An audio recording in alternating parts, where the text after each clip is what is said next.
जब जनता के पास सामने आप जा रहे थे तो क्षेत्रीय मुद्दे हावी थे या फिर जो 5 साल गवर्नमेंट कांग्रेस की यहाँ रही उनको जो योजनाएं निकाली गई थी उनकी सफलताओं को लेकर जा रहे थे? अच्छा, वहाँ से सहयोग मिला और लोगों ने कांग्रेस पार्टी का साथ दिया केवल कांग्रेस की 5 साल की योजनाओं के कारण। अगर बात करें कोटा विधानसभा क्षेत्र की तो 15 साल तक JCC जी के यहाँ विधायक रहे हैं, तो कितना विकास देखते हैं आप जब घूमते हैं तो? देखिए, कोटा विधानसभा क्षेत्र में पहले स्वर्गीय राजेंद्र प्रसाद शुक्ल जी वहाँ से विधायक थे, विधानसभा अध्यक्ष थे। उन्होंने बहुत काम किया अपने क्षेत्रों में।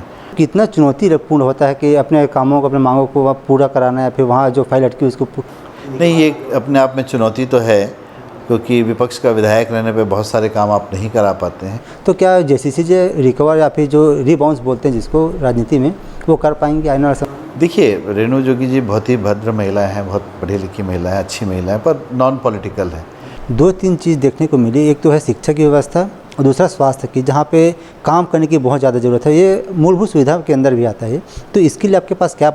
और मुझे उम्मीद है कि आने वाले समय में मेरी कोशिश होगी कि जो प्राथमिक स्वास्थ्य केंद्र है सामुदायिक स्वास्थ्य केंद्र में बदला जाए। कोटा है, रतनपुर का स्वास्थ्य केंद्र अच्छा, और एक बेलगैना में बड़ा स्वास्थ्य केंद्र खोला जाए ताकि जो वनांचल में रहने वाले लोग हैं उनको स्वास्थ्य सुविधा उपलब्ध हो सके। और स्वास्थ्य के क्षेत्र में तो निरंतर काम करने की ज़रूरत है और मुझे लगता है कि इसमें अभी अपार संभावना है कि बहुत कुछ सुधार किया जा सकता है, पर अगर सरकार की मंशा सही होगी तो ये सुधार हो सकता है।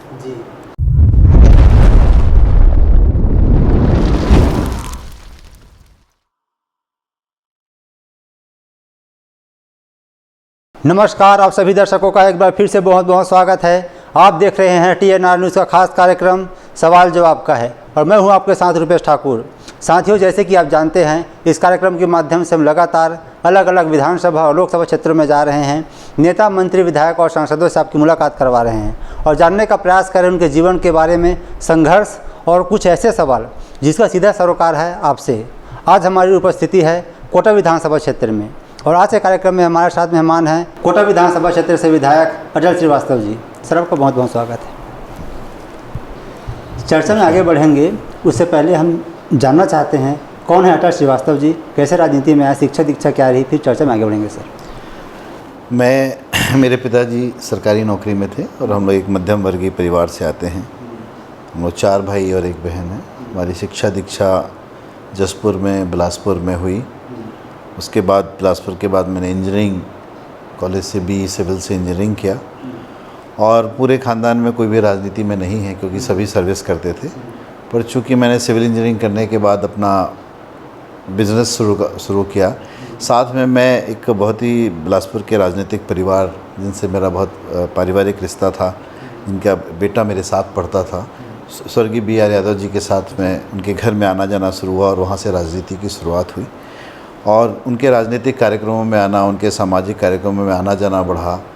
चुनाव में उनके लिए काम करने का मौका मिला तो एक राजनीति की तरफ हमारा ध्यान गया और हम उसकी ओर आकर्षित हुए और इस तरीके से धीरे धीरे ये बात 93-94 की थी। फिर राजनीति में चलते गए, फिर राजनीतिक में पद भी मिला, संगठन में काम करने का मौका मिला और स्वर्गीय BR यादव जी बहुत ही सरल, सज्जन और बहुत ही नेक इंसान थे और उनके साथ मिलकर राजनीति शुरू करने का मौका मिलना अपने आप में बात है। पर मैं अगर देश की राजनीति की बात करूं तो मैं 2 लोगों से बहुत प्रभावित था, एक राजीव गांधी जी से स्वर्गीय और स्वर्गीय अर्जुन सिंह जी से। उनकी कार्यशैली, उनके कार्य करने की क्षमता से प्रभावित था और फिर जब छत्तीसगढ़ राज्य बना और छत्तीसगढ़ राज्य बनने के बाद संगठन में बहुत से मौके मिले और मैं पूर्व मुख्यमंत्री भूपेश बघेल जी के करीब आया, उनके साथ काम करने का मौका मिला, उनकी सोचने समझ छत्तीसगढ़ को लेकर उनकी जो स्वप्न दिशा थी उसको समझा कि किस तरीके से वो छत्तीसगढ़ को लेकर सोचते हैं। तो मुझे उनके साथ काम करने का मौका मिला और उन्होंने भी मुझे बहुत सारी जिम्मेदारियां दी, बहुत सारा काम दिया और मेरे कामों को सराहा भी। और आज 2019 में लोकसभा के चुनाव की टिकट मुझे मिली थी, जो मैं चुनाव हार गया था, और 2023 में विधानसभा की टिकट भी उन्हीं के आशीर्वाद से मिली और आज भी हम लोग उनके साथ काम कर रहे हैं। और आज मैं जहाँ भी राजनीति के जिस मुकाम पर पहुँचा हूँ, मुझे लगता है कि कहीं ना कहीं माननीय भूपेश बघेल जी का उसमें बहुत योगदान है। मुझे आगे बढ़ाने में, मेरे कार्यों को देखकर, मेरी क्षमताओं को देखकर उन्होंने हमेशा मुझे जिम्मेदारी दी और मैंने भी कोशिश की कि उन्होंने जो जिम्मेदारी दी है उसको पूरा कर सकूं। जी, जैसे कि आपने बताया कि आपका कोई राजनीतिक बैकग्राउंड नहीं रहा, जब आप पढ़ाई कर रहे थे तो क्या उस समय से आपके मन में था कि मुझे आगे चल के राजनीति में जाना है, या फिर ऐसे कुछ मोमेंट बना जब राजनीति में आप आ गए? जब मैं कॉलेज में था तो कॉलेज और स्कूल के ज़माने में राजीव गांधी जी जब देश के प्रधानमंत्री बने तो उनकी 21वीं सदी के भारत को ले जाने की कल्पना, मॉडर्नाइजेशन का, डिजिटलाइजेशन का काम, टीवी का युग आया, मोबाइल का युग आया, तो उनसे मैं बहुत प्रभावित था। उनकी सोच बहुत ही पॉजिटिव थी। एक नया हिंदुस्तान की परिकल्पना उन्होंने की थी और आज हम जहाँ खड़े हैं इन पर लगभग 30 सालों बाद, तो कहीं ना कहीं राजीव गांधी जी की सोच का ही कमाल था कि आज हम, और मुझे पार्टी की तरफ से का झुकाव राजीव गांधी जी के कारण हुआ और मैं उनके सिद्धांतों पर चलना। कितना मुश्किल होता है एक नॉन पॉलिटिकल बैकग्राउंड से पॉलिटिकल ग्राउंड में आना, आपके खास और आपके ऊपर? एक देखिए, ऐसा नहीं है क्योंकि मेरा तो कोई पॉलिटिकल बैकग्राउंड नहीं था। समय ज़रूर लगता है, पर अगर आप राजनीति को समाज सेवा का माध्यम मानते हैं और जनता की सेवा करने का माध्यम मानते हैं तो आप आएंगे तो आपके लिए कोई रास्ते बंद नहीं हैं। हमारे जितने भी राजनेता हैं, मुझे कभी ये नहीं लगा कि मेरा राजनीतिक बैकग्राउंड नहीं है इसलिए मैं पीछे हो रहा हूँ। मेरी कार्य क्षमता को देखकर, मेरी कार्यशैली को देखकर नेताओं ने मुझे आगे बढ़ाया, मुझे जिम्मेदारियाँ दी। तो एक नया अनुभव था क्योंकि राजनीतिक पृष्ठभूमि से नहीं होने के कारण, पर अगर आप समाज सेवा मानते हैं राजनीति को तो आपको बहुत अच्छा प्लेटफॉर्म मिलता है काम करने का। आपको एक संतुष्टि मिलती है कि आप किसी के काम आ सके, किसी का काम करा सके, और क्या होना चाहिए क्षेत्र में, किस तरीके का विकास होना चाहिए, इसको सोच को लेकर भी आप आगे बढ़ सकते हैं। जी, एक राजनीतिज्ञ के अलावा आपका इमेज एक बिल्डर के रूप में भी है। देखिए, मैंने BE सिविल किया था, उस समय नौकरी का बहुत परेशानी होती थी। अगर उस समय मुझे नौकरी मिल गई होती तो शायद अभी मैं कहीं पे इंजीनियर होता, पर मैंने अपना काम शुरू किया। आर्किटेक्ट इंजीनियर के रूप में मैंने डिज़ाइन बनाना शुरू किया, फिर बिल्डरशिप का काम शुरू किया। ये काम मैंने 96 में शुरू किया था और 96 में जब शुरुआत हुई थी तो धीरे धीरे काम बढ़ता गया। फिर जब छत्तीसगढ़ बना तो काम बहुत तेज़ी से बढ़ा क्योंकि नए राज्य बनने के बाद कंस्ट्रक्शंस का काम बहुत तेज़ी से हुआ, लोगों को मकानों की ज़रूरत थी। तो बिल्डरशिप का काम बहुत अच्छे से, मैं बिलासपुर का पहला रजिस्टर्ड बिल्डर था और ये काम बढ़ता गया। तो बिल्डरशिप काम के साथ साथ राजनीति भी उसी साथ में पैमाने पर साथ साथ चलती रही और उसका फ़ायदा हुआ क्योंकि रोजी रोटी कमाने के लिए मैं समझता हूँ राजनीति माध्यम नहीं है। आपका अपना एक रोज़गार होना चाहिए जिससे आप अपने परिवार का पालन कर सको और साथ में राजनीति एक समाज सेवा का माध्यम बन सके। बहुत अच्छी बात आपने कही सर, राजनीति को जीवन रोजी रोटी का साधन नहीं बनाना चाहिए, सेवा का एक मार्ग होता है। 2018 का वो दौर था जब आप पहली बार ऑफिशियली रूप से एक डिमांड करे थे यहाँ कैंडिडेट के रूप में बिलासपुर से, लेकिन आपको मिल नहीं पाया। लेकिन 2019 में जब लोकसभा चुनाव आया तो आपको ऑफिशियली रूप से पहली बार कैंडिडेट बनाया गया। कैसे? ये सही है कि 15 साल जब छत्तीसगढ़ में बीजेपी का शासन था तो हम लोग ने संगठन में रहकर बहुत काम किया, जो भी जिम्मेदारियां दी गई उससे पूरा किया। और 2018 में ऐसी उम्मीद थी कि लगभग भूपेश बघेल जी प्रदेश कांग्रेस कमेटी के अध्यक्ष थे कि मुझे बिलासपुर से टिकट मिलेगी, पर भाग्य भी बहुत बड़ी चीज़ होती है। उस समय शायद भाग्य में नहीं था, मुझे टिकट नहीं मिल पाई। पर जैसे ही कांग्रेस का शासन आया, माननीय भूपेश बघेल जी ने मुझे यहाँ से लोकसभा की टिकट दी। मुझे इस लायक समझा कि मैं यहाँ से लोकसभा का प्रतिनिधित्व करूँ और चुनाव हार जाने के बाद मैं टूरिज़्म बोर्ड का चेयरमैन बना। और जब 5 साल छत्तीसगढ़ में कांग्रेस की सरकार थी तो बहुत सारे काम करने का मौका मिला, एक जिम्मेदारियाँ भी मिली। तो एक अच्छा लगा कि एक हारने के बाद भी जिम्मेदारियाँ मिली, काम किए, टूरिज़्म में काम किया। और 2018-23 के चुनाव में विधानसभा की टिकट मिली, वो भी कोटा जैसे विधानसभा क्षेत्र जो कांग्रेस का गढ़ रहा है और एक नया चैलेंज था वहाँ से चुनाव लड़ना, पर कार्यकर्ताओं की मेहनत के कारण हम चुनाव जीत पाए। कोटा विधानसभा क्षेत्र में जो चुनाव हुआ इसके ऊपर आएंगे सर, लेकिन उससे पहले जब अब हम बात करते हैं लोकसभा चुनाव की तो इसका दायरा बड़ा होता है, 8 विधानसभा क्षेत्र इसके अंदर आते हैं। तो क्या ये भी आपको ये इमेज को आगे पुश करने के लिए हेल्प किया, चूँकि लोकसभा में आप अलग अलग जगह घूमे थे, लोगों से मुलाकात किए थे? हाँ जी, लोकसभा चुनाव में आठों विधानसभा में जाना होता है, समय कम होता है, पर चूँकि संगठन में काम करते हुए इतनी पहचान बन चुकी थी तो लोकसभा में बहुत अच्छा रिस्पांस था, जनता का, कार्यकर्ताओं ने बहुत मेहनत की थी। पर उस समय कुछ और ही दौर चल रहा था, 2019 में मोदी लहर चल रही थी। आप कह सकते हैं कि उस मोदी लहर के कारण चुनाव हारना पड़ा, 1,31,000 वोट से चुनाव हारे। पर कार्यकर्ताओं का बहुत अच्छा साथ मिला, जनता का भी हम लोग एक ही विधानसभा जीत पाए थे उस समय मस्तूरी, दूसरी कोटा विधानसभा हम बहुत कम वोटों से हारे थे, 2200 वोटों से हारे थे। तो एक अच्छा प्रभाव मिला और उससे एक पहचान तो बनी सब जगह जाके कि हम चुनाव किस तरीके से लड़ा जाता है, लोगों से कैसे काम लिया जाता है और संगठनात्मक रूप से कैसे मजबूती प्रदान हो सकती है, इसका अनुभव अच्छा था। लोकसभा चुनाव अपने आप में एक बड़ा होता है, काफ़ी अपने आप को तैयार करना पड़ता है, संगठन के साथ रह के काम करना पड़ता है। जो आपके सामने जो चुनौती थी अरुण साहू जी, चूँकि वो भारतीय जनता पार्टी का दावा नेता रहे हैं, आपके सामने मुख्य रूप से चुनौतियाँ क्या थी जिससे आपको निपटना था? देखिए, उस समय अरुण साहू जी राजनीति में नहीं थे, वो वकील थे, एडवोकेट थे और उनको बीजेपी ने टिकट दिया था। उस समय आज तो वो इस प्रदेश के अध्यक्ष भी बने, अभी उप मुख्यमंत्री हैं। मेरी शुभकामनाएं हैं कि वो और आगे बढ़ें, पर उस समय उनका राजनीतिक दायरा बहुत बड़ा नहीं था, तो हमें ये उम्मीद थी कि शायद उसका लाभ हमको मिल सके।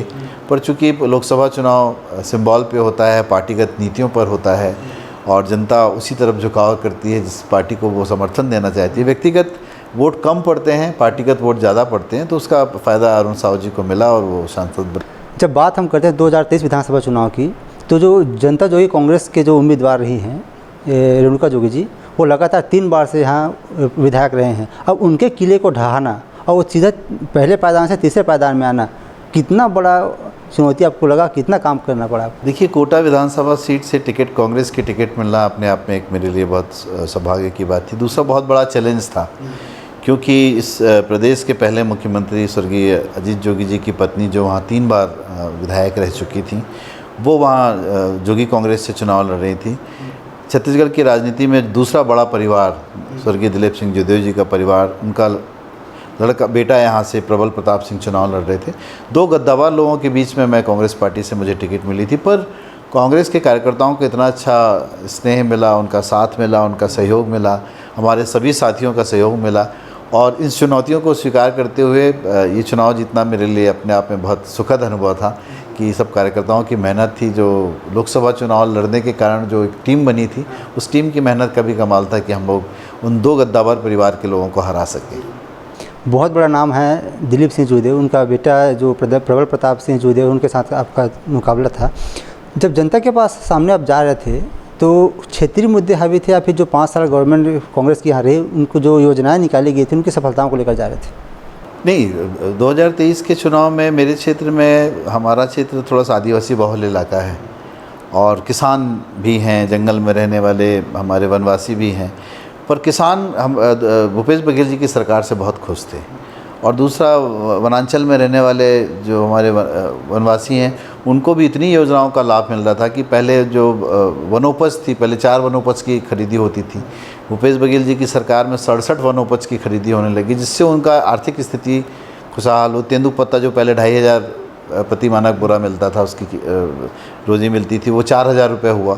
तो वनांचल में रहने वाले लोगों की भी आर्थिक स्थिति सुधरी और उसका परिणाम था कि मुझे बहुत अच्छा वहाँ से सहयोग मिला और लोगों ने कांग्रेस पार्टी का साथ दिया, केवल कांग्रेस की 5 साल की योजनाओं के कारण। जी, तो बेसिकली अगर हम ये समझे कि जो 5 साल में कांग्रेस पार्टी के द्वारा काम किया गया था, उसी के आधार पर आप जनता के पास गए और जी हाँ जी हाँ, मुझे टिकट मिलना, मैंने तो अपने पूरे चुनाव में कांग्रेस के 5 साल की उपलब्धियों का ही बखान किया, क्योंकि छत्तीसगढ़ राज्य की परिकल्पना जो हमारे बुज़ुर्गों ने देखी थी, मुझे लगता है कि वो परिकल्पना साकार रूप तभी लेने लगी जब भूपेश बघेल जिस प्रदेश के मुख्यमंत्री बने।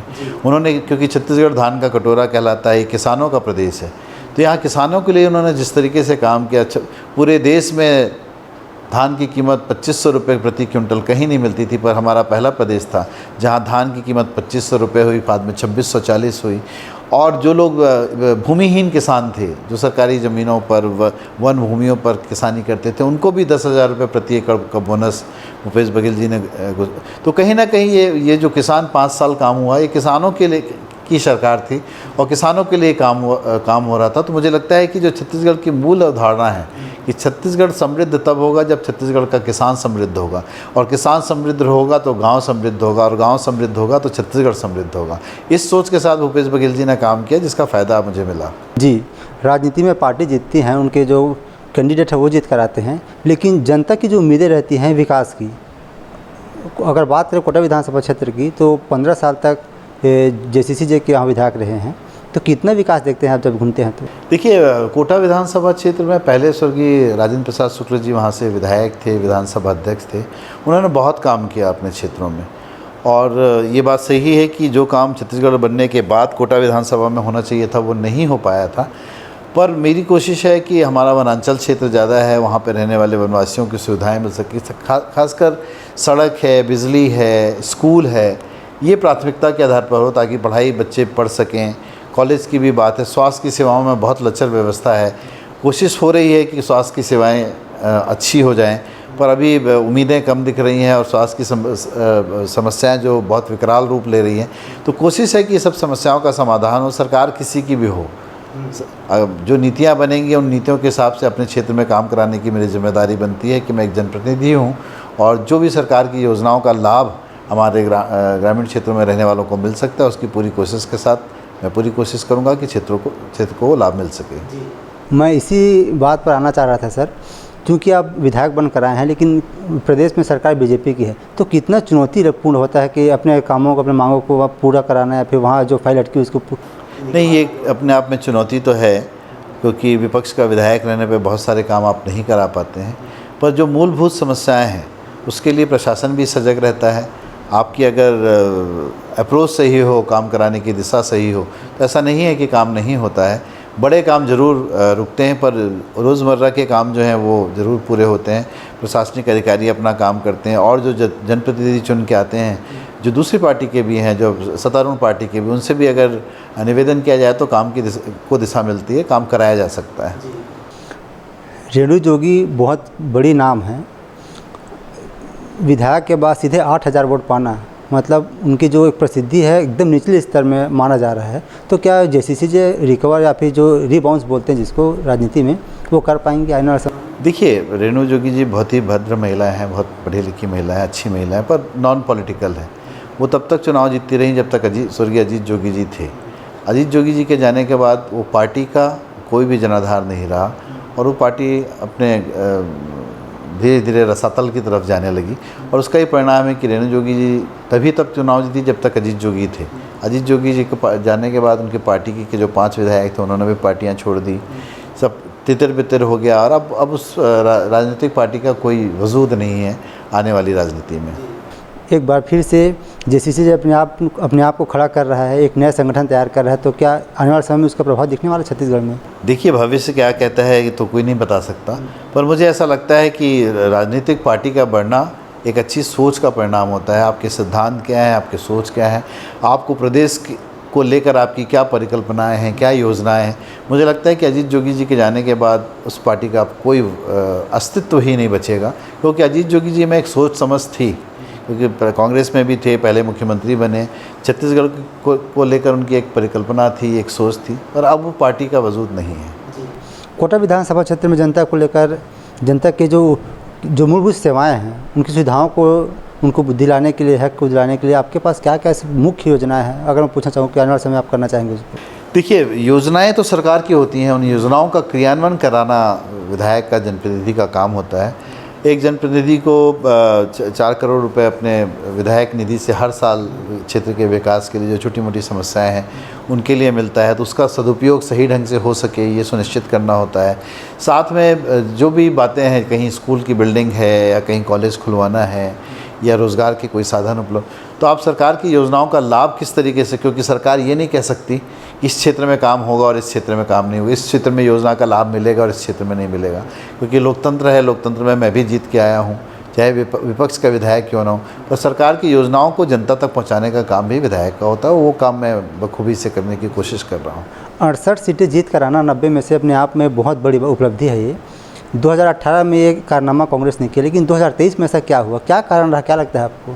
देखिए, इसमें बहुत सारे, एक तो जिस तरीके से भूपेश बघेल जी की सरकार को बदनाम किया गया, दूसरा जो प्रलोभन देकर महतारी योजना के नाम पर हर किसी को 8,000 रुपये मिलेंगे, वो योजना का पर्चे बंटवाना, उस योजना का लाभ देना, और उन्होंने एक संगठित होकर एक पर्टिकुलर क्षेत्र को पकड़ा। देखिए, पहली बार छत्तीसगढ़ की राजनीति में हुआ है कि हर रीजन का, हर क्षेत्र का अलग अलग रिजल्ट हुआ है। जांजगीर पूरा ज़िला कांग्रेस जीती, और उसके बाद सरगुजा पूरा हार गई, रायगढ़ जिला पूरा जीती, उसके बाद जांजगीर के बाद बलौदाबाजार ज़िले में लगभग बराबर रहा, दुर्ग हम पूरा हार गए, पर उसके बाद बस्तर में मिला जुला असर रहा। तो कहीं ना कहीं राजनांदगांव में भी, ज़िले में भी मिला जुला असर रहा, कांग्रेस के भी विधायक जीते, कुछ बीजेपी की। तो ये इस बार मिक्स जो आया उसमें कहीं ना कहीं अफवाहों का भी दौर था। और भारतीय जनता पार्टी, मुझे ऐसा लगता है कि ये चुनाव भारतीय जनता पार्टी नहीं, कॉरपोरेट जगत ने लड़ा था, क्योंकि उसको छत्तीसगढ़ की छिपी हुई धन संपदा पानी थी।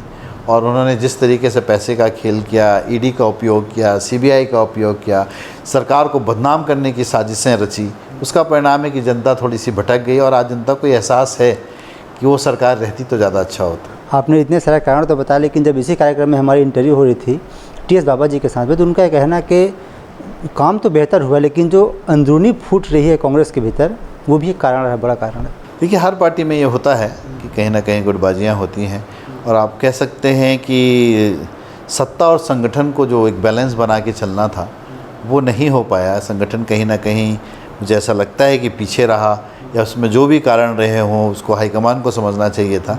तो वो थोड़ी बहुत कमियां संतुलन को लेकर हो सकती हैं, और उस संतुलन को अगर बनाया जाता तो शायद मुझे लगता है कि केवल 10 सीटों का फासला था, वो 10 सीटें आती तो आज कांग्रेस की फिर से सरकार होती। बहुत से ऐसे सिटिंग एमएलए थे जिनका टिकट काटने के बाद एक नए चेहरे को उतारा गया, लगभग 22 ऐसे कैंडिडेट थे। तो अगर ऐसा नहीं किया जा रहा था तो क्या लगता है कि कांग्रेस की सरकार अभी भी रहती है यहाँ? देखिए, कुछ विधायकों की टिकट काटना, कांग्रेस के अपने एक सर्वे था, सर्वे के आधार पर बहुत सारे निर्णय हुए, उसमें कुछ पक्षपात भी हुए।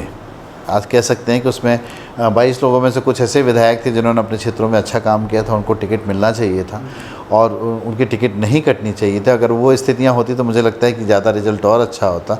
तो कहीं ना कहीं कुछ मतभेद इस बात को लेकर थे कि टिकट काटने से रिज़ल्ट अच्छा आएगा, और ये जो सोच थी मुझे लगता है कि उसमें कुछ गड़बड़ियाँ हुई हैं और वो नहीं होनी चाहिए थी। कुछ नए विधायक भी चुन के आए हैं, तो ऐसा नहीं है कि ये भी मिला जुला ही असर था, पर मुझे लगता है कि कुछ विधायक बहुत अच्छे थे, उन्हें टिकट दिया जाना चाहिए था, और अगर वो उनको टिकट मिलती तो वो वहाँ से अपने क्षेत्र से चुनाव जरूर जीतते हैं। अरुण साहब जी से हमारी चर्चा हुई थी इसी कार्यक्रम के दौरान, तो उनका एक कहना था कि जो अगर तुलना करें 5 साल कांग्रेस की और 8 महीने बीजेपी की, तो 8 महीना भारी है 5 साल में। वो तो आपको सबको दिख रहा है कि 8 महीने में क्या हो रहा है। छत्तीसगढ़ अपराध गढ़ बन चुका है। जिस तरीके की बलौदाबाजार की घटनाएं होती हैं कि कलेक्ट्रेट जला दिया जाता है, एसपी ऑफिस फूंक दिया जाता है, सतनामी समाज की आवाज़ को दबाने की कोशिश होती है, वो आवाज़ उठ के उग्र रूप ले लेती है। तो कहीं ना कहीं संवेदनशीलता इस सरकार में ख़त्म है। किसान आज फिर रो रहे हैं, अभी किसानी का समय चल रहा है, जिस तरीके से गिरदावली हो रही है, राजस्व विभाग जिस तरीके से किसानों पर दबाव डाल रहा है, तो कहीं ना कहीं इन बातों को लेकर परेशानियां हैं। बिजली का आप देखिए रहे हैं कि आपके इंटरव्यू के समय बिजली कट गई, कहाँ बिजली बिल हाफ मिलता था, अब बिजली का हालत ये है कि गांव में तो इतना बुरा हाल है कि लोगों के खेत सूख जा रहे हैं, पर ट्रांसफार्मर 20 दिन 25 दिन से ट्रांसफार्मर नहीं लग रहे हैं। कानून व्यवस्था की स्थिति बता चुका। और व्यापारी वर्ग सबसे ज़्यादा परेशान है, क्योंकि जिस तरीके से जीएसटी की मार दिया जा रहा है, लगातार टैक्स वसूले जा रहे हैं, उनके ऊपर दबाव बनाया जा रहा है, तो व्यापारी खुद परेशान है। तो छत्तीसगढ़ में स्थितियां बहुत 8 महीने में बहुत बद से बदतर हुई हैं। हम लोग गाँव के क्षेत्रों में जाते हैं तो आज भी किसान हैं, गाँव के लोग कहते हैं कि आज चुनाव हो जाए तो बीजेपी 10 सीट नहीं पाएगी। तो मुझे लगता है कि 8 महीने की सरकार में कोई उनकी उपलब्धियाँ नहीं हैं, इनमें आपस में ही फूट चल रही है। पावर सेक्टर्स अलग हैं, इनके यहाँ जो वरिष्ठ लोग थे जिन्होंने पार्टी को छत्तीसगढ़ में खड़ा किया, उनको दरकिनार कर दिया गया है, नए नए लोगों को जिम्मेदारियां दिए हैं। ऐसा लगता है कि बंदर के हाथ में उस्तरा आ गया है, तो बंदर के हाथ में उस्तरा आएगा तो गला काटेगा, दाढ़ी नहीं बनाएगा। तो वैसी स्थितियां हैं। छत्तीसगढ़ को लेकर जो एक सोच समझ, जो इस तरीके की प्लानिंग पर काम हुआ था, हम लोग को तो गर्व है कि हम छत्तीसगढ़ की पहचान देश पर बना पाए। आज छत्तीसगढ़ का राज्य गीत है, छत्तीसगढ़ की लोक कला, छत्तीसगढ़ की संस्कृति, छत्तीसगढ़ का खान पान आज देश में जाने जाना लगा है। और किसी भी प्रदेश की पहचान वहाँ के सांस्कृतिक पहचान वहाँ के रहने वाले लोगों से, वहाँ की सांस्कृतिक गतिविधियों से, वहाँ के खान पान से, वहाँ के रहन से होती है। वो जो 15 साल पीछे हो गई थी, वो 5 साल में बनी थी, अब फिर इसको धूमिल किया जा रहा है। जो हमारी परंपराएं थे उन्हें ख़त्म किया जा रहा है। तो कहीं ना कहीं मुझे लगता है कि 8 महीने की सरकार में ऐसा कुछ भी नहीं हुआ है जो कि आप बता सके कि सरकार की उपलब्धियाँ हैं। जी, तोखा साहू जी का कहना था चुनाव से पहले, लोकसभा चुनाव से पहले, कि जब वो जीत कर आएंगे तो जो सिपत में जो एनटीपीसी सिपत है, जो राखड़ उड़ के आ रही है लोगों के स्वास्थ्य के ऊपर, उसका दुष्प्रभाव पड़ रहा है उसको तत्काल ख़त्म किया जाएगा। जबकि सच्चाई ये भी है कि लगातार यहाँ जो सांसद रहे हैं बीजेपी के ही रहे हैं, तो क्या एक प्रकार से लोगों को बहकाकर उनका वोट लेना कितना सही लगता है राजनीति? देखिए, लगभग 28 वर्षों से बिलासपुर लोकसभा में कांग्रेस का सांसद नहीं चुना गया है, बीजेपी का ही सांसद चुना है। उन्होंने क्या किया? किसी भी सांसद ने यहाँ की क्षेत्रीय मांगों को लेकर कभी आवाज़ बुलंद नहीं की। एनटीपीसी की राखड़ का मुद्दा हो, चाहे वहाँ के पॉल्यूशन का हो, वहाँ पर कोई रोक टोक नहीं है। और अभी तो सबसे बड़ा बात है कि जिस तरीके से हमारे हसदेव एरिया में जंगल काटे जा रहे हैं, 1 लाख पेड़ काटे जा रहे हैं, जो पूरे देश का सबसे घनत्व वाला जंगल है, उसको केवल अडानी को कोयला देने के नाम पर, तो कहीं ना कहीं छत्तीसगढ़ को बर्बादी की तरफ ले जाने का ये कदम भारतीय जनता पार्टी उठा रही है। क्योंकि अगर हसदेव का जंगल कट जाएगा तो हसदेव बांध जो है वो सूखा होगा, और अगर हसदेव बांध सूखा होगा तो जांजगीर और रायगढ़ जिले में जो 3 फसली फसल होती है वहाँ के किसान भूखे मर जाएंगे। पर भारतीय जनता पार्टी इसमें चूस से चा नहीं बोलती, इनके सांसद नहीं बोलते, इनके मुख्यमंत्री नहीं बोलते। इन्हें बोलना चाहिए कि अगर छत्तीसगढ़ को बचाना है तो हसदेव के जंगल बचाना होगा, नहीं तो छत्तीसगढ़ नहीं बचेगा। कोटा विधानसभा क्षेत्र में ज़्यादातर आदिवासी लोग निवास करते हैं, और जब बात आदिवासी की करते हैं तो इनकाउंटर बात सामने आती है। बस्तर में लगातार नक्सलियों का इनकाउंटर किया जा रहा है, बहुत से लोग समर्पण भी कर रहे हैं। लेकिन कांग्रेस का कहना है कि जो इनकाउंटर मारे जा रहे हैं वो दरअसल में ये नक्सली नहीं है, वो आदिवासी हैं। तो क्या कांग्रेस का मोह है नक्सलियों के प्रति? क्या सच्चाई? देखिए, नक्सल समस्या को जिस तरीके से भूपेश बघेल जी ने समझा है और जिससे कांग्रेस पार्टी सहमत भी थी कि बंदूक की लड़ाई तो बंदूक से लड़ी जा सकती है, पर विचारधारा की लड़ाई विचारधारा से लड़ी जाएगी। और वहाँ के नक्सली गाँवों से इतने हिले मिले हैं या उनका इतना प्रेशर है गांव पे कि जब वो गांव पे जाते हैं तो किसी गांव वाले की हिम्मत नहीं है कि उनका विरोध कर सकें। और जब पुलिस हमला करती है तो ग्रामीणों को सामने करते हैं, जिससे ग्रामीणों की मौत होती है। तो कांग्रेस का हमेशा यही कहना है कि एक निर्दोष नहीं मरना चाहिए, आप फायरिंग मत करें। पर जिस तरीके से निर्दोष मारे जा रहे हैं वहाँ पर हमारी आपत्ति है कि उसको जांच की जानी चाहिए। और नक्सली समस्या का समाधान बातचीत से, उन क्षेत्रों के विकास से। भारतीय जनता पार्टी के समय वहाँ 4000 स्कूल बंद कर दिए गए थे, जो हमारे शासन के काल में आके स्कूल खोले गए। वहाँ रोज़गार के नए साधन उपलब्ध कराए गए। वहाँ नगर नार जैसे प्लांट जो दूसरे उद्योगपतियों ने ले लिया था, 5 साल कुछ नहीं किया था, वो वहाँ के किसानों की ज़मीन वापस की। तो वहाँ पर नक्सली समस्या रुक गई थी। उसका कारण ये था कि नक्सलियों को लगा कि ये जो सरकार है वो हमारे ग्रामीण क्षेत्रों के लोगों के लिए काम कर रही है, उनकी भलाई के लिए, उनके विकास के लिए, उनकी शिक्षा दीक्षा के लिए। तो गतिविधियाँ बहुत कम हो गई थी। पर इस सरकार के आने के बाद इस सरकार का जो हिडन एजेंडा है कि कहीं भी विकास इसलिए, रेल इसलिए जाना चाहिए कि कोयला डुहारना है, सड़क इसलिए बनना चाहिए कि आयरन ओर निकालना है। तो अगर इस सोच के साथ विकास होगा तो नक्सलाइट की जो आइडियोलॉजी है वो पनपेगी, बढ़ेगी और वो विरोध में सामने आएंगे। पर अगर विकास का पैमाना गांव के अंतिम आदमी तक रहे, कि गांव का अंतिम आदमी तक विकास पहुंचे, उसका कुछ विकास हो, चाहे वो आर्थिक हो, चाहे शिक्षा हो, तब विकास सही मायने में पहुंच पाएगा। पर मुझे लगता नहीं कि भारतीय जनता पार्टी का रेल लाइन लाना, रोड बनाना, कहीं ना कहीं विकास उस आम आदमी के लिए, उस गांव के में रहने वाले आदिवासी के लिए नहीं है। वहाँ की खनिज संपदा को कैसा दोहन किया जाए, इसके लिए है। विजय शर्मा जी पहली बार चुनाव लड़े, जीत कर आए, उन्हें गृह मंत्री का पद दिया गया। शुरुआत में तो अपने आप को रौड़ी दिखाया, लेकिन जो हालात अभी कवर्धा में बन रही है, क्या समझ नहीं पाए? देखिए, गृह मंत्री सबसे संवेदनशील पद होता है, क्योंकि उसके हाथ में पूरी फोर्स होती है, जिसके हाथ में हथियार होता है। तो जो भी गृह मंत्री बनता है उसको संवेदनशील होना इसलिए ज़रूरी है कि कोई भी घटना होती है उसके पीछे के कारण क्या है, आने उसके दुष्परिणाम क्या होंगे, उसको किस तरीके से रोका जाना चाहिए। पर ये भाव आवेश में आकर लोगों से जिस तरीके से वो करके त्वरित निर्णय लेकर किसी को ख़त्म कर दो, मार दो, निपटा दो, ये जो गतिविधियां हैं वो कहीं ना कहीं अराजकता की तरफ प्रदेश को ले जा रही है। जब इस प्रदेश में रहने वाले आदमी को लगेगा कि थाने में जाने से न्याय नहीं मिलता है, तो धीरे धीरे फिर वो अपने कानून को अपने हाथ में लेने लगेगा। और मुझे लगता है कि कवर्धा में वही हो रहा है कि कानून का राज ख़त्म हो गया। लोगों को लगता है कि कानून के पास जाने पर हमको न्याय नहीं मिल रहा, हमको उसका सलूशन नहीं मिल रहा है, इसलिए वो अपने आप, और मुझे लगता है कि किसी भी प्रदेश का गृह मंत्री एक परिपक्व आदमी होना चाहिए, जिसको एक सोच समझ हो। कम से कम सांप्रदायिक सोच का आदमी अगर गृह मंत्री बनेगा तो कहीं ना कहीं कोई न, क्योंकि मरेगा तो मनुष्य ना, बनेगा तो मानव जाति, चाहे वो किसी भी धर्म और जाति का हो। अगर इस सोच के साथ इस प्रदेश के गृह मंत्री चल रहे हैं कि इस कौम को ख़त्म करना है, इस कौम के खिलाफ़ काम करना है, इस जाति को ख़त्म करना है, इस जाति के खिलाफ़ काम करना है, तो ये अराजकता बढ़ेगी। और अराजकता बढ़ेगी तो जो कांड बलौदा बाज़ार में हुआ, लोहारीगुड़ा में हुआ, जो बस्तर के में ईसाइयों को लेकर जो उन्होंने वो कराया हुआ, तो ये ऐसे बढ़ेगा। इस समस्याओं का समाधान के लिए आपको परिपक्व होना ज़रूरी है, आपको संवेदनशील होना ज़रूरी है। और मुझे लगता है कि इस प्रदेश के गृह मंत्री कहीं से भी संवेदनशील नहीं। जी, आपने कांग्रेस पार्टी की हार के पीछे कारण कुछ एजेंसियों का नाम बताया, जैसे कि सेंट्रल एजेंसी में ईडी, आईटी और सीबीआई हो गया, तो क्या चुनाव के दौरान अभी भी आपको डर लगता है कि कहीं ना कहीं पता नहीं कब मेरे दरवाजे में आ धमके? नहीं, डरने, ये लोकतांत्रिक देश है, ऐसे डराने वाले बहुत से आएंगे और बहुत से चले जाएंगे। सत्ता आती जाती रहती है। आज इनके हाथ में ईडी है, सीबीआई है, जिस तरीके से काम कर रहे हैं, पर कब तक? इस बार तो जनता ने लोकसभा चुनाव में दिखा दिया कि 300-400 पार का नारा ख़त्म, 240 में टिक गए। केवल 20 सीट इधर से उधर होती तो जितने आपको केंद्र में बैठे दिख रहे हैं सब जेल में होते। तो आने वाला समय जनता फिर तय करेगी कि जनता को क्या चाहिए है। और कोई भी आदमी यहाँ पर अमृत चख के नहीं आया है।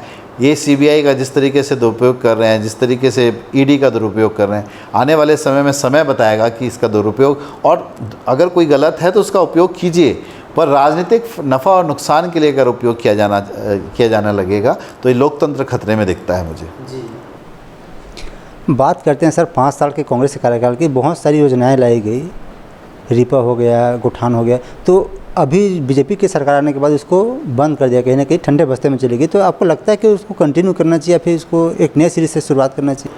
देखिए, मैंने फिर कहा कि राजनीति करने में सबसे पहली चीज़ है कि मेरा प्रदेश का विकास कैसे होगा।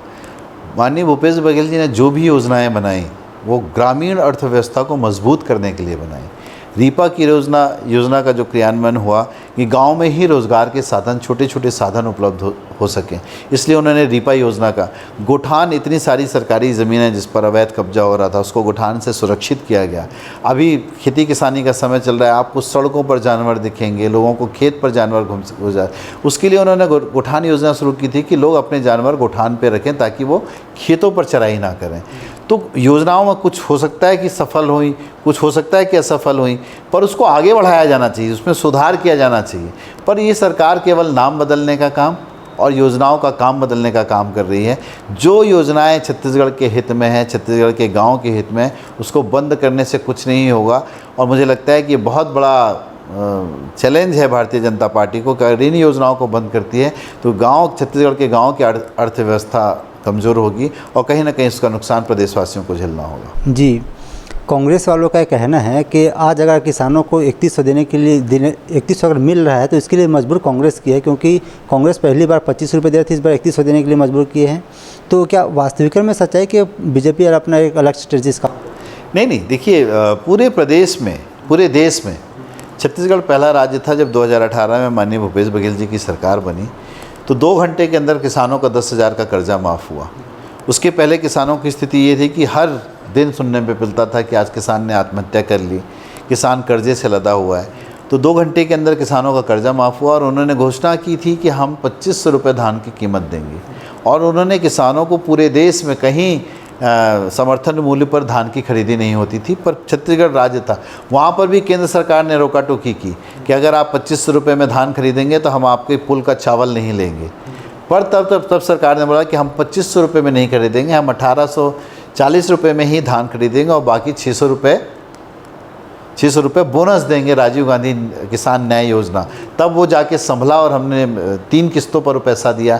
जब किसानों को इस 3 किस्तों का पैसा मिलता था, एक खरीदी पे मिलता था नवंबर पर, फिर एक मार्च के समय मिलता था, फिर एक जुलाई में मिलता था जब किसानी शुरू होती थी, और एक दिवाली के समय, तो किसानों को उस पैसे का उपयोग कर पाते थे और अपनी खेती किसानी में। आज देखिए कि जब छत्तीसगढ़ में कांग्रेस की सरकार थी तब 60 से 65 लाख मीट्रिक टन धान का उपार्जन होता था। आज 5 साल बाद 1,40,000 1,40,000 लाख मेट्रिक टन धान का उत्पादन। तो लोग खेती की तरफ वापस गए हैं। जो लोग पलायन कर रहे थे, भाग रहे थे खेती छोड़ के, खेती नुकसानी का सौदा हो गया था, वो किसान वापस आकर खेती की तरफ बढ़ रहे थे। ये सबसे बड़ी उपलब्धि है छत्तीसगढ़ के लिए। सर, हम कोटा विधानसभा क्षेत्र का दौरा कर रहे थे तो हमें 2-3 चीज़ देखने को मिली। एक तो है शिक्षा की व्यवस्था और दूसरा स्वास्थ्य की, जहाँ पे काम करने की बहुत ज़्यादा ज़रूरत है। ये मूलभूत सुविधा के अंदर भी आता है, तो इसके लिए आपके पास क्या? देखिए, स्वास्थ्य को लेकर तो बहुत ही लचर है, क्योंकि हमारे यहाँ हर साल कभी डायरिया का प्रकोप होता है, कभी मलेरिया का प्रकोप होता है, अभी डेंगू फैल गया था। इसको लेकर मेरी बात भी हुई। प्रशासन तभी सजग होता है जब फैलने लग जाता है, उसके पहले की रोकथाम के लिए काम नहीं होता है। क्योंकि सुदूर ग्रामीण इलाका है, वहाँ पर प्राथमिक स्वास्थ्य केंद्र और जो सामुदायिक स्वास्थ्य केंद्र बनाए गए उसमें डॉक्टर्स की कमी है, पूरी सुविधाओं की कमी है। इसको लेकर विधानसभा में मैंने क्वेश्चन उठाया था, यहाँ के स्वास्थ्य मंत्री से भी निवेदन किया था कि वहाँ पर स्वास्थ्य सेवाएं बढ़ाई जानी चाहिए। और मुझे उम्मीद है कि आने वाले समय में मेरी कोशिश होगी कि जो प्राथमिक स्वास्थ्य केंद्र है सामुदायिक स्वास्थ्य केंद्र में बदला जाए। कोटा है, रतनपुर का स्वास्थ्य केंद्र अच्छा, और एक बेलगेना में बड़ा स्वास्थ्य केंद्र खोला जाए, ताकि जो वनांचल में रहने वाले लोग हैं उनको स्वास्थ्य सुविधा उपलब्ध हो सके। और स्वास्थ्य के क्षेत्र में तो निरंतर काम करने की ज़रूरत है, और मुझे लगता है कि इसमें अभी अपार संभावना है कि बहुत कुछ सुधार किया जा सकता है। पर अगर सरकार की मंशा सही होगी तो ये सुधार हो सकता है। अब बात सर देवेंद्र यादव की कर लेते हैं। लोकसभा चुनाव में उनका टक्कर था तोखा साहू जी के साथ, बहुत कम अंतर से हारे हैं। तो क्या जो बाहरी प्रत्याशी वाला एक टैग लगा था वो कहीं ना कहीं फैक्टर ग्रुप में काम किया हार के पीछे? नहीं, देखिए, देवेंद्र यादव जी एक युवा हैं, NSY के प्रदेश अध्यक्ष रह चुके हैं, यूथ कांग्रेस की राजनीति कई वर्षों से कर रहे हैं, सबसे इस देश के सबसे युवा महापौर रहे, युवा विधायक बने। तो ऐसा नहीं है कि देवेंद्र यादव केवल दुर्ग तक ही सीमित थे। उनकी अपनी बॉडी, अपने यूथ काम करने वाले लोग बिलासपुर में भी थे, और बिलासपुर से उनको टिकट दिया गया। समय कम था और माहौल उस तरीके का नहीं था, नहीं अदरवाइज़ उन्होंने बहुत अच्छा चुनाव लड़ा और चुनाव जीत भी सकते थे। पर मुझे लगता है कि चुनाव में, लोकसभा चुनाव में हार जीत के कारण बहुत अलग होते हैं, पार्टीगत बहुत सारे निर्णय होते हैं कि किन मुद्दों पर चुनाव लड़ा जा रहा है। तो उसको हार जीत पर उन्होंने अच्छा चुनाव लड़ा और टीम ने अच्छा काम किया। 2028 विधानसभा चुनाव के लिए कांग्रेस पार्टी कितनी तैयारी कर रही है? देखिए, अभी से शुरू हो गया, 8 महीने में कभी किसी सरकार के खिलाफ लोग सड़कों पर नहीं उतरे हैं, और इस 8 महीने की भारतीय जनता पार्टी की सरकार में हाहाकार मचा हुआ है। जिस तरीके से बलौदा बाजार कांड होता है, जिस तरीके से लोहरीगुड़ा में एक पुलिस कस्टडी में, पुलिस हिरासत में एक आदमी की मौत हो जाती है, प्रशांत साहू, किसे पीट कर मार दिया जाता है, महिलाएं अलग घायल हैं, महिलाओं को मारा गया, पुलिस कप्तान की मौजूदगी में पुलिस कप्तान आदेश देते हैं कि महिलाओं को मारा जाए। और रायगढ़ की जो घटना हुई वो भी अपने आप में दुखद है। बलरामपुर में दिन दहाड़े डकैती हो रही है, चाकूबाज की घटनाएँ समान है। और सबसे बड़ी चीज़ कि विकास कार्य के लिए जो पैसा आना चाहिए था वो पैसा है ही नहीं। चाहे वो कोई भी विभाग हो, उसमें कोई नई योजनाएं नहीं आ रही हैं। तो अब लोगों को इस 8 महीने में ही दम घुटने लगा है, और कांग्रेस सड़कों पर जनता की लड़ाई लड़ रही है, और आगे भी जनता की लड़ाई सड़कों पर लड़ेगी, अपने संगठन को भी मजबूत बनाएगी। और मुझे उम्मीद है कि आने वाला जो चुनाव होगा वो इस बार फिर से रिकॉर्ड टूटेगा। जो 67 सीट आई थी उसका भी रिकॉर्ड टूटेगा, और इस बार जी ज़्यादा सीटों से कांग्रेस। अटल जी के पास आने वाले 4 वर्षों में क्या ऐसे कुछ ठोस क्षेत्र हैं जहां आप काम करना चाहते हैं, कुछ एक मिसाल काम करना चाहते हैं, या फिर जो सुविधा मिलना चाहिए जिसका हकदार है जनता वो मिले? देखिए, मेरी कोशिश होती है कि मैं लगातार क्षेत्र के दौरे पे रहूं। जो मूलभूत सुविधाएं हैं वो तो विधायक निधि से पूरी हो जाती हैं। जो बड़ी योजनाएं हैं उसके लिए रिपोर्ट बनाना, उसके लिए बातचीत करना, तो वो भी कोशिशें जारी है। मुझे लगता है कि थोड़ा सा शिक्षा के क्षेत्र में मेरे कोटा विधानसभा क्षेत्र में कार्य करने की ज़रूरत है। कॉलेज जो कि बहुत दूर दूर है, कोटा में है, एक रतनपुर में, उधर पेंड्रा और गोरेला में है। तो 20 के क्षेत्र में जो हमारे वनांचल क्षेत्र में लोग बच्चे हैं वो पढ़ने के लिए उनको बहुत दूरी तय करनी पड़ती है। वो तो दूसरा बड़ा काम है जो कि केंद्र सरकार का है कि कोटा विधानसभा क्षेत्र के लगभग सभी स्टेशन जो है रेलवे ट्रैक पे हैं। और पहले ये था कि वो लाइफलाइन थी, लोग छोटे मोटे रोज़गार के लिए बिलासपुर आ जाते थे, इलाज के लिए बिलासपुर आ जाते थे। 20 रुपये 30 रुपये के रेल किराए पे उनका यहाँ पर आना हो जाता था। पर पिछले 2 सालों से ट्रेनों का आवागमन बंद है, पैसेंजर ट्रेनें नहीं चल रही हैं, जिससे वहाँ पढ़ने वाले जो बच्चे हैं कॉलेज स्टूडेंट्स वो पढ़ने नहीं आ पा रहे हैं, छोटी मोटी नौकरी करने वाले आते थे वो नहीं, वहाँ पर जो फॉरेस्ट प्रोड्यूस होते थे उसको शहर में आके बेचने का काम करते थे, वो उन व्यापारियों को नुकसान हो रहा है। वो व्यापारी जो यहाँ से ख़रीद के एक हफ्ते में अपने ट्रेनों से ले जाते थे सामान, उनको परेशानी हो रही है।